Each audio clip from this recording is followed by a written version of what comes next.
Boom. Booyah. Ooh.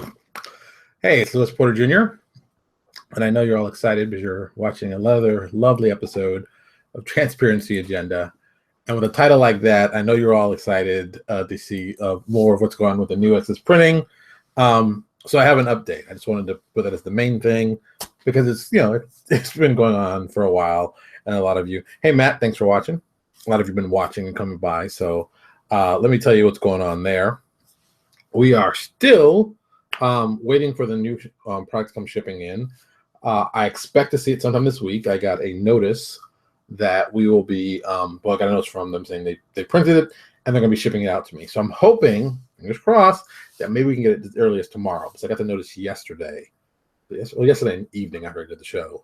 So I'm hoping that we can get it maybe by Wednesday, which would be great. We could do the Wednesday show because on Thursday, I don't know if we're going to do the show since it's Thanksgiving here in the U.S., but I'm hoping maybe maybe I'll do a short show, like a Thanksgiving one. You can see the unpacking and see if there's tears. Well, the middle doesn't come on Thursday, but just in case, you might see the tears in my eyes from this third, once again, because we already got the two right next to me, the two blankies.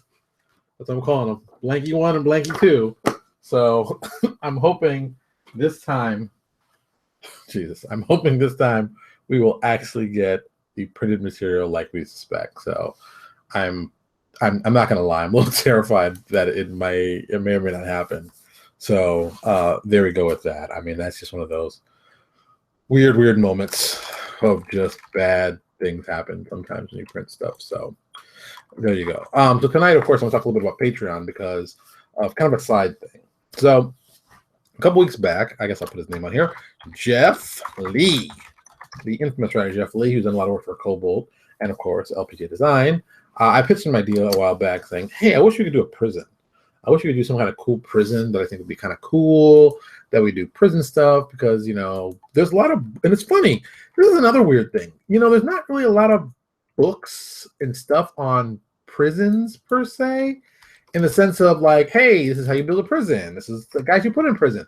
There isn't really like that for fantasy. For superhero stuff, they've got some stuff from, hey, Jeff, they got some stuff for, some masterminds and even Marvel superheroes from the Vault. I guess it's a trope. It would be a trope. It's a trope of superheroes that have a super-powered prison. So I want to do the same thing for NeoExodus. But kind of it's in my head, that was the initial concept. Like, oh, we need to have a prison. We got to keep all these people. But then I started breaking out and said, what if there was this like one big prison? Well, adventurers are murder hobos, Jeff. I mean, let's just call it like it is. Adventurers are murder hobos. We all admit that. So once in a while, you got to take people alive. Or even better, you get captured and put into a prison. Or people get captured and put in prison. Things can happen. Prison is supposed to be, reforming people. Plus, I don't think there's enough trials in the game. I think it should do more like criminal trials, but that's a pure thing for me. But I digress. So I've been talking to Jeff about this and saying we should do this big old thing. And so originally the concept was for NeoExodus and so I figured maybe it could be like an interdimensional prison. And the thing I keep calling it the Hive because for some reason I want to do beekeepers as the guards. I don't know if they're going to be real beekeepers, but I have a bee theme for some reason. I don't know. So the Hive is where they keep all these criminals, and the Hive exists in several different places all at the same time. So it's very much like our concept. If you've ever read anything from NeoExodus and read the PDF, the Infinite Dungeon. I'm sorry, the Infinite Library. The Infinite Library exists in several different places all at the same time. So you can go in there and read books, and it's immensely large. It's very much think TARDIS. If you're thinking TARDIS, it's kind of like that on several things. Oh, look, my favorite person in the world just came on and watched, Indira Gale. If you don't know who Indira Gale is my personal nurse. So she makes sure that I'm alive and nothing bad happens to me. That's her purpose. So I keep saying that I want to do this like completely open content prison called the Hive, where everybody can add their own, bad guys there. And I kept thinking, Jeff's working like a madman. He's got all the stuff he's been doing. Who else could do some really cool stats? And someone I haven't worked with. So as usual, I want to find different people to work with because I'm one of those kind of guys. I think there are a lot of cool people out there, and I like my guys. Don't get me wrong, I like my regular guys. It's not like I don't want to use them. But at the same time, it's like I want to expand. Let's see some more people. Let's see some more point of views. Let's see something different. And the one that popped up to me because I was happening to be looking at her Patreon was the world famous, world infamous this course. And I'm like, I wonder if Liz would be interested in something like this, because on her Patreon, she's doing character write-up on characters. Like she's a halfling, Darrow Demon, host, alchemist. I'm like, okay, that could be interesting. Then you got a half-orc wizard, this is 14th level, a catfolk inquisitor, a fungal gnome sorcerer, a serpent folk magus. I mean, this could go a lot of different ways. Android slayer. So I'm like, hey, this is some stuff she did. Maybe she might be interested in doing some stuff like this. So I think I'm going to be trying to talk to her about doing some, write-ups on guys. I think it'd be kind of cool, because it's just, once again, we're putting people in prison, so they got to be kind of unique and interesting. And that's something we did with the enemies of NeoExodus that Jeff also worked on with the most awesome Cyrix creation we did. But anybody knows, you read our Cyrix one. I say R like I did something. I say, Jeff, we should do this. That's all I get to do. Jeff does all the heavy lifting. I just make it sound like I'm doing stuff. But Jeff's doing all the hard work. So like that was one of the best things I think he's ever written. I think the premise just worked out so well.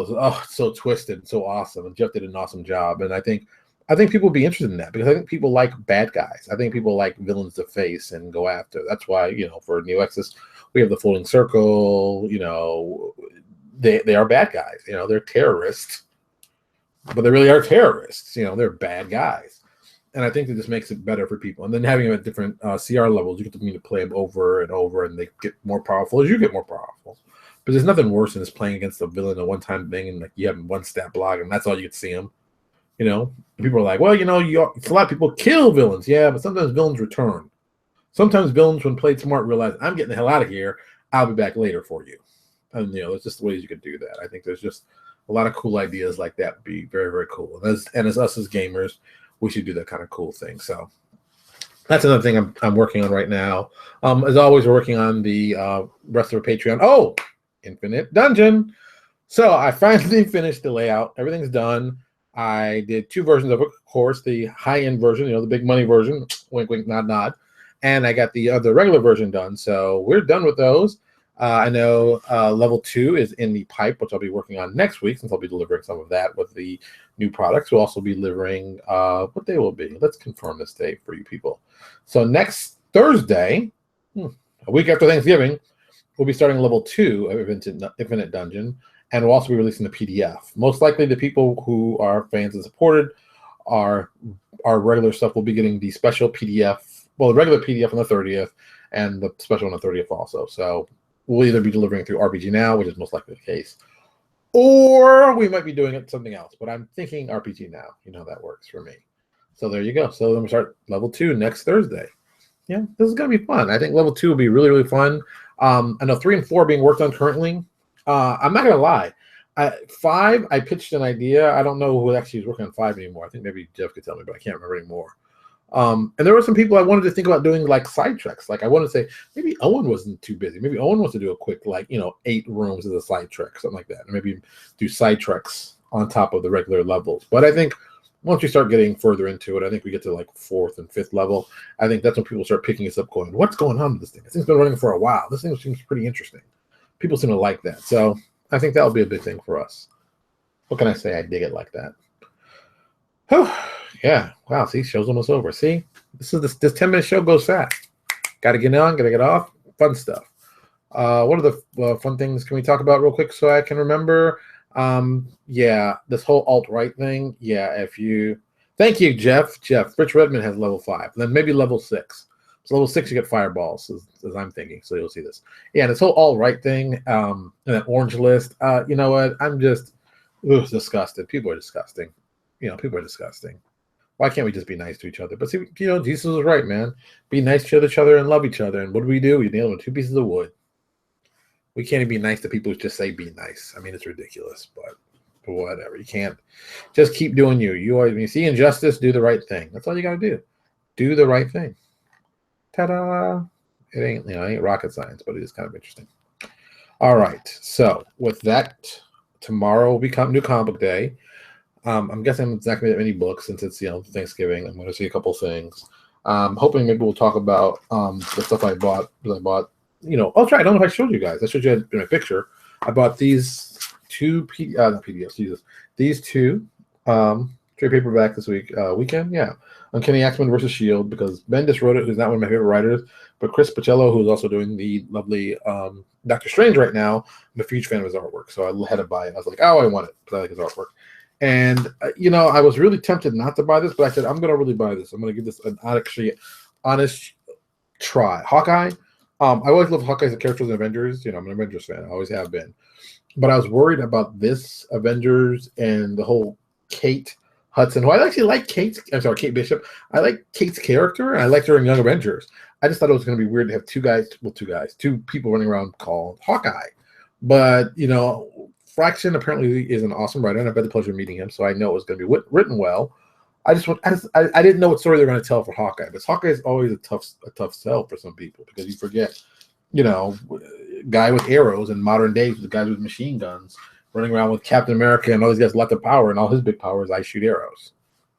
But if done right, Hawkeye can be an awesome character. Just you got to think about somebody who's like that. It's just Green Arrow has proven that. I mean, Arrow, the TV show, and Green Arrow, the character's proven. Bow and arrow can still be a cool thing. You just got to tie it in good. But that's it. All right. I'm going to get out of here. I got to make some phone calls, do some stuff, and get out of here. I'll see you all tomorrow for Wednesday. Let's cross our fingers and let's pray. Maybe we'll get the book. Well, if we get the book, we're going to open it live, so I can only guess what's going to happen. And I don't know if we have another badly printed one. I don't know if I have to kill someone. I really am so tempted. Please, Lord, let's not do another on live book opening. That's just, oh my God. All right. That's it. I'm out of here. Y'all have a good evening, and I'll talk to you all later.